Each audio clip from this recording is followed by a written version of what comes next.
Hey everyone, welcome back to the eSports Report. My name is Jack Dunlop, filling in for Chris Puckett. He's away right now. He's golfing someplace in the middle of the country. But we're covering the Season 3 teams that played in through the open bracket and qualified. We covered Justice, now we're on Elevate. We just saw them lose to Rise Nation in the winners bracket finals. Lose to Rise Nation in the winners bracket finals, so now they're facing Optic Nation in that losers bracket finals. Now this team, Optic Nation, was out for blood, trying to prove that the X Games performance they had was just a fluke. So I say we get right into the action. Game 1, Domination. Let's take a look. I want to watch some real Optic Killer because he's the lead slayer in the game. He's 9-4, now he's going to switch over to the MTAR Trophy double nade class. I like what he's doing now. Well, he's behind enemy lines here, so he doesn't really have to look anywhere. He just has to wait, and when Elevate pushes up, if they jump on the B flag, that's when Killer's gonna just jump on the kill. So he's gonna put pressure onto the Elevate spawns, finds one, takes out Gucci. More in the area though. Nate's coming out. They of course know exactly where Kill is, but I like the movement. I thought he was almost able to juke out that player. That was gonna be nifty, but like you were saying, I think if you're going to talk about teams that were, in my opinion, most deserving of being in the Season 2 league, Rise Nation jumps to my mind. Even though Optic Nation was formed late, when you talk about a talent perspective, obviously they deserve to be there. So really good to see them make it into the top 4 and what was a pretty scary best-of-3 tournament. Yeah, it's also really good to see Justice step up and perform on LAN because they were struggling real bad in Season 2. But, some teams that unfortunately fell short, Strictly Business, they won't be there. Strictly Business, Curse, Orange. And, oh God, who's the last one that didn't make it out? Vex, yes. And Vex is, they were one of my favorites to definitely take top 4 here. They're the #1 seed. Yeah, especially after Niagara. I really thought they'd make it out, but that's what's tough in these, when it's best of 3s, man. Anything can happen, especially when you drop that first game. Yeah, so here you go. Kill is 17-10. He's lighting things up here on the first side. 10 seconds remaining. Currently, Optic Nation have around a 30-point lead. If I were to do the exact math, it'd be 28. Yeah, 20. I usually do approximates as well, just in case I'm not really confident and then I'm off. You just want to be around the area. But back to this one, unfortunately, not a ton to talk about because they haven't been able to get B control. So as far as points go, B's been neutral for like a minute now. Yeah, the lead's staying exactly the same. Still around 30 points. Yeah, still approximately 30 here. Mad Cat has eyes over B. Should be able to get a kill here with the Remington. With all the explosions going on, his crosshair a little bit off. Yeah, now going to throw out that Semtex. Does not connect. He gets taken out. It's going to be Optic Nation actually jumping on the B flag. Chino there picking up a huge 2-piece. Optic Killer taking out Optic Killer. Yeah, I was hoping Chino would eventually change that. Maybe he thinks it's good luck. I don't know. Maybe he's been playing on that all weekend for all I know. Because this is actually just the second match I've casted of theirs, and he's been on it both times. But looks like we are going to have 2 down right now for Optic. Gucci in a good spot to get a kill across map here. That player is going to, he hopped on B and does get taken out. And what are we, under 2 minutes lead, still around 30. This is going to be really tricky. They have to start pushing a 3 cap at this point. Man, bodies are just being thrown at this B flag, but nobody's capped it. And for a moment there, it was 3 down for Optic Nation. That's why Gucci just jumped out on the flag. But it was Ricky making a huge play, picked off 2. Nifty with the nade coming out on the B flag.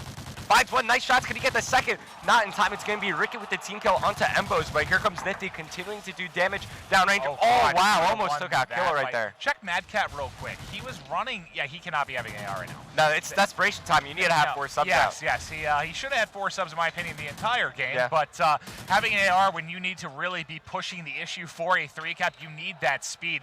But at this point, they'd have to be holding it really from now till the end of the game, and no one in position to take C, so this game 1 is going to end up going to Optic Nation. Good start for them. Yeah, especially since I haven't seen Elevate with red control one time this game, and that's really where you're going to put your assault rifle player. So I would like to see Mad Cat, using the assault rifle is fine, you just got to wait till you have BAP control to pull it out.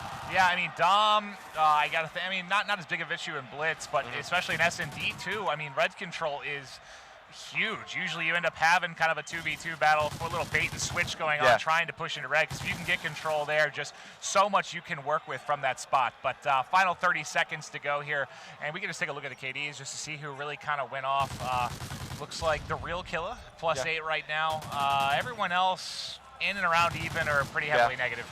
Now, no one too positive, but still, that's the first map in the books. It's a best-of-3 series, so now a ton of pressure is put on to Elevate, because if they lose this next map, they're eliminated from the tournament. Well, one thing to point out, though, Ricky 7 caps, which for him, I mean, I don't usually see him being the cap guy on Dom, but that's a huge number. Usually Bose will be the one. And Killa has 0 caps. Yeah. That's part of the reason he's 31 and 23. Yeah. Not doing a lot towards those caps, but still, I mean, not everyone can do that. You have to have somebody that's doing a bit of slang, and that's Killa's role. Elevate obviously struggling in that game as the real Optic Killa, dropping 31 kills and 23 deaths. Gucci's 28 kills were not enough to take that game. So, Elevate goes down 1-0 in a best-of-3 series. That is not the place you want to find yourself. The game 2 was Freight Search and Destroy. Elevate now on the verge of elimination from the tournament. Let's see if they can hold on and push a game 3. They should, once you get red control and Search and Destroy on Freight, you should be able to get that bomb down at the A site, but unfortunately Gucci, he got taken out, so they no longer have red. I just did Rise versus Elevate. They played the same S&D. It was 6-1 in favor of Rise. Elevate did not look strong at all. So I got to think they're going to struggle with a team like Optic Nation in this particular game type, but we'll see how it plays out. Yeah, especially since Optic Nation, they've been practicing so much recently, especially everyone talks about their Search and Destroy game. Yeah. You know, you always see them playing in all these various Search and Destroy tournaments.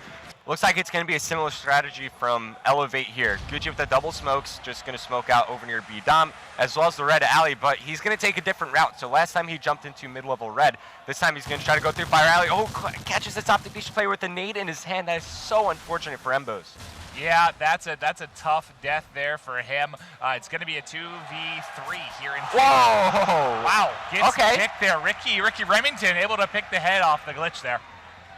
That was a very fancy shot. Let's see if Mad Cat can respond. Yeah, he spots him with the thermal, but no hit markers just yet. Challenging Ricky. I don't know if that's a smart play. I'm going to get confused by the Optic Killa on Elevate every single time.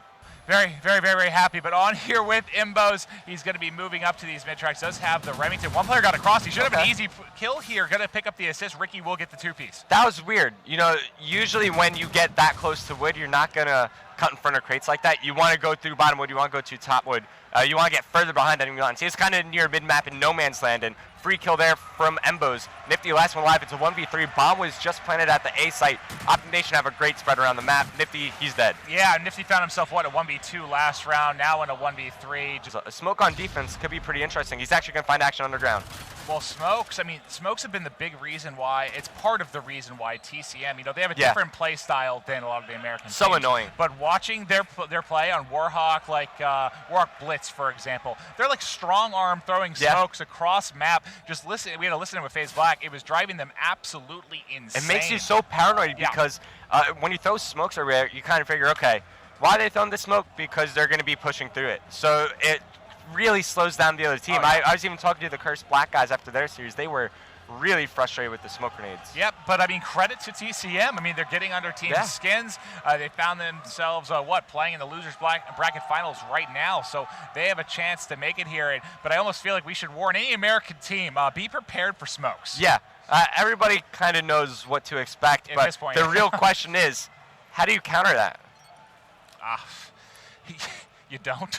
There's really not much you can do. Maybe you could try to overload them on stuns and just try to slow them down, maybe stun check through the smoke and kind of figure out if anybody is actually pushing. But how do you think that TCM Optic match is going to go? I don't know. I haven't heard that much noise over there, so that makes me think. I'm not sure if they've even started. Yeah. They either haven't started or it's not going well for Optic, I gotta think. One of the two. I haven't heard a ton of noise here, but final kill cam will be with Miracles here, so this is going to extend it to 5-2. One win away from making it into the finals here.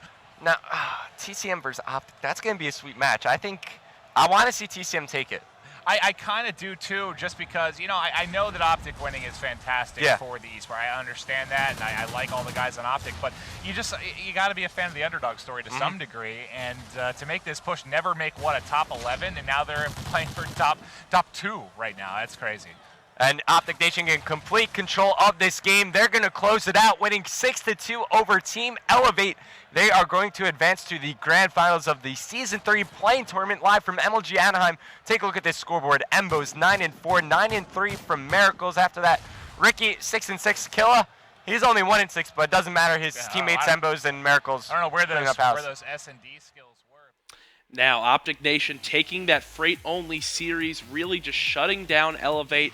Now, the reason I want to show these games on today's show is because Elevate cruises through the open bracket, and then when they finally reach these teams that are gonna be in Season 3, they don't even take a map. They go 0-4 against Rise and Optic Nation combined. That definitely has me a little worried. Maybe they were just happy and satisfied with placing in that top 4, but we'll have to see with the action starting up next week. So, Justice and Elevate, 2 teams down out of the 4 in the open bracket. Tomorrow we will cover Rise Nation and see how they got to the place that they are today to be qualified for Season 3. I want to thank you guys so much for watching. It's been another great show. Your tweets were great too. We'll see you guys tomorrow for another episode of the Esports Report. Have a good night.